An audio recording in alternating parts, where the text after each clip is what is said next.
ಮಂಗಳೂರಿನಲ್ಲಿ ಮಳೆ ನೀರು ಬಂದರೆ ರಸ್ತೆಗೆ ಬಿದ್ದ ಮಳೆ ನೀರನ್ನು ಚರಂಡಿಯ ಒಳಗೆ ಹೋಗಲಿಕ್ಕೆ ಒಂದು ವ್ಯವಸ್ಥೆ ಮಾಡಿದ್ದಾರೆ. ಚರಂಡಿಯ ಮೇಲೆ ಫುಟ್ಪಾತ್ ಇರ್ತದೆ. ರಸ್ತೆ ಮತ್ತು ಚರಂಡಿಯ ಪಕ್ಕದಲ್ಲಿ ಒಂದು ಗಲ್ಲಿ ಟ್ರ್ಯಾಪ್ ಹೇಳಿ ಮಾಡ್ತಾರೆ. ನೀವು ಚಿತ್ರದಲ್ಲಿ ನೋಡ್ಬೋದು. ಆ ಗಲ್ಲಿ ಟ್ರ್ಯಾಪ್ಗಳು ಕಬ್ಬಿಣದ ಜಾಲಿಯಂತೆ ಇದೆ. ಇದರಲ್ಲಿ ಬಿದ್ದ ನೀರು ಒಳಗೆ ಹೋಗಿ ಅಲ್ಲಿ ಒಂದು ಚಿಕ್ಕ ಡ್ರಮ್ಮಿನಾಗೆ ಇದೆ. ಮರಳೆಲ್ಲ ಅದರಲ್ಲಿ ನಿಲ್ತದೆ, ಧೂಳು ಕಲ್ಲು, ನೀರು ಚರಂಡಿ ಒಳಗೆ ಹೋಗ್ತದೆ. ಆದರೆ ನೀವು ಎಲ್ಲೂ ಕೂಡ ನೋಡಿ, Lalbagh, Ballalbagh, KSRTC to Vijay road,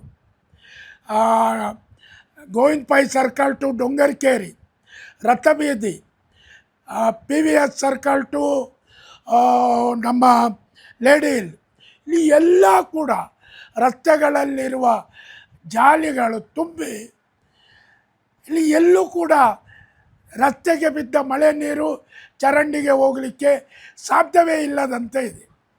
ಇನ್ನೊಂದು ನೀವು ನೋಡ್ಬೋದು, ರಸ್ತೆ ಬದಿಯಲ್ಲಿ, ಡಿವೈಡರ್ ಪಕ್ಕದಲ್ಲಿ ಎಲ್ಲ ಕಡೆ ಮರಳು, ಧೂಳು, ಕಲ್ಲು, ಮರದ ಎಲೆ ಇವೆಲ್ಲ ಈಗ ಮಳೆ ಬಂದ ಕೂಡಲೇ ಎಲ್ಲ ಹೋಗಿ ಗಲ್ಲಿ ಟ್ರ್ಯಾಪಿನ ಹತ್ರ ನಿಲ್ತದೆ.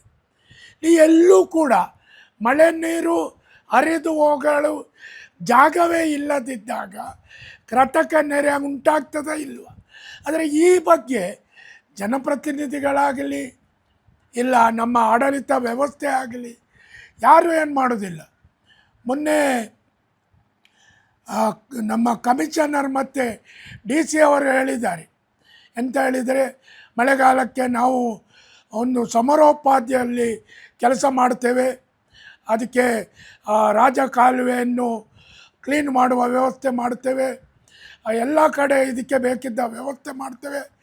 ಸಾರ್ವಜನಿಕರು ಈ ಬಗ್ಗೆ ಅವರಲ್ಲಿ ಇರುವಂಥ ಮಾಹಿತಿಗಳನ್ನು, ಐಡಿಯಾಗಳನ್ನು ಪಾಲಿಕೆಯೊಂದಿಗೆ ಕೊಟ್ಟು ಇದಕ್ಕೆ ಬೇಕಾದ ವ್ಯವಸ್ಥೆ ನಾವು ಮಾಡ್ತೇವೆ ಅಂತ.